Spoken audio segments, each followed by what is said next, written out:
তোরা আমরা বন্ধুরা, তোমরা কেমন আছো অবশ্যই কিন্তু কমেন্টে জানাবে। এই জগতে শতপাপে নেই পুরুষের স্খলন, নারীর নিস্তার নেই চলিলেই চরণ। তো হিন্দি সিনেমা যে কাজটা করতে পারে সেই কাজটা কিন্তু বাংলা সিনেমা কোনোদিনই করতে পারে না। মানে হিন্দি সিনেমা কোনো যদি ঐতিহাসিক কোনো ঘটনা হয়, কোনো পুরোনো দিনের কোনো কিছু যদি তুলে ধরতে হয়, সেটা যেভাবে ভালোভাবে তুলে ধরতে পারে ভিএফএক্সের মাধ্যমে, সেটা বাংলা সিনেমা কোনোদিনই পারবে না। বা এটাই হচ্ছে বাস্তব। কারণ বাংলা সিনেমার সেই পর্যাপ্ত টাকাও নেই, না ভিএফএক্স, না লোকেশন, না কস্টিউম, সেগুলো কিন্তু কিছুই নেই। তাহলে কি বাংলা সিনেমা হার মেনে যাবে? না, তাও কিন্তু নয়। সেটা হচ্ছে যে কাজটা করতে পারে ইমোশন। মানুষের ইমোশনকে এতটা উপরে লেভেলে নিয়ে যেতে হবে, নেক্সট লেভেলে নিয়ে যেতে হবে, যে মানুষ তখন দেখার পরিবর্তে ইমোশনালি কিন্তু কানেকশন করবে। এতদিন যাবৎ কিন্তু এটাই হয়ে এসেছিল বাংলা সিনেমার ক্ষেত্রে। কিন্তু এর বাইরে তো কিছু হতে পারে, বা এর মিডিলেও তো কিছু হতে পারে। ঠিক সেরকমই একটা টিলার এসছে বিনোদিনী, যে টিলারটা আমি দেখেছি। এবার এই টিলারটা দেখে কেমন লাগলো, ভালো বা খারাপ, সেটা মেন ফ্যাক্টর নয়। কারণ এই টিলারটা তোমাকে সেই জিনিসটা দেখাতে আসেনি। কিন্তু এই টিলারটা যেটা দেখাতে এসছে সেটা হচ্ছে যতটুকু দেখিয়েছে টিলারে, একটা ইমোশনাল ড্রামা, যেটার মধ্যে কিন্তু তুমি নিজেকে কানেকশন করতে পারবে। যেখানে দেখানো হচ্ছে 141 বছর আগের ঘটনা, যেটা বিনোদিনীর বিনোদিনীর শৈশব থেকে পুরো কিশোর, তারপরে যখন প্রাপ্তবয়স্ক হচ্ছে, তার যে ইমোশন, সে কিভাবে কাজ করছে, সে কি কি করে থিয়েটারে যাচ্ছে, এবং সে কি করে থিয়েটার, মানে একটা থিয়েটারের জন্য সে সব কিছু করতে পারে। এখানে বিশেষ করে কিন্তু সেটাই দেখানো হচ্ছে। এবং এই মুভি থেকে কিন্তু বোঝা যাচ্ছে যে অ্যাকচুয়ালি আজ থেকে 141 বছর আগেকারের সমাজে নারীদের কীরকম সম্মান ছিল, বা কী অবস্থায় তারা জীবনযাপন করতো। এই টিলারটা থেকে কিন্তু সেটাও বোঝা যাচ্ছে।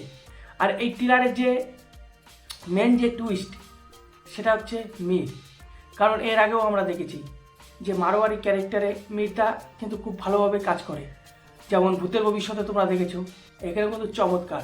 আর একটা কাজ, মীরদার যখন গল্প পীরের ঠেক চ্যানেলটা যখন শুরু হয়, বা গল্প পীরের ঠেক চালু করার পর থেকে মীরদার কিন্তু একটা নেক্সট লেভেল হাইপ ক্রিয়েট হয়েছে।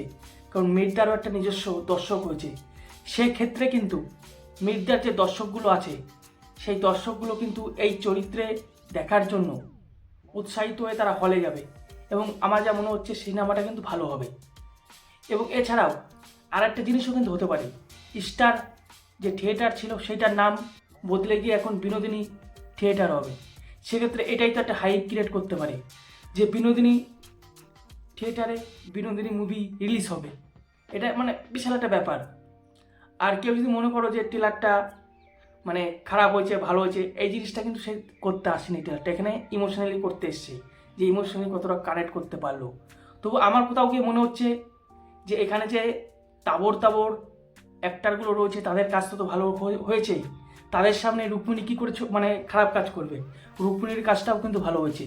অবশ্য যেটা সবথেকে কষ্ট ছিল সেটা হচ্ছে ইমোশন তৈরি করা, যেটা এখানে কতটা করতে পেরেছে, বইয়েতে কতটা করতে পারবে আমি জানি না। ট্রেলারে তো ভালোই হয়েছে, কিন্তু আমার যেটুকু মনে হচ্ছে আধুনিকতার দিক থেকে রুক্মিণী একটু বেশি আধুনিকতর হয়ে গেছে বা হয়ে গেছেন। যেখানে কিন্তু বিনোদিনীও আধুনিকতর ছিল, কিন্তু বিনোদিনী তখনকার দিনের মতো আধুনিক ছিল, এখানে একটু অন্যরকম আধুনিকতর হয়ে গেছে। আর এই মুভিটা রিলিজ হচ্ছে খাদান, সন্তান, এখন যে সমস্ত মুভি চলছে সেই সমস্ত মুভির সাপেক্ষে কিন্তু এই মুভিটি রিলিজ করা হবে। আর সত্যি কথা বলতে, আর এখানে আমি দেবদাকেও থ্যাংক ইউ জানাবো।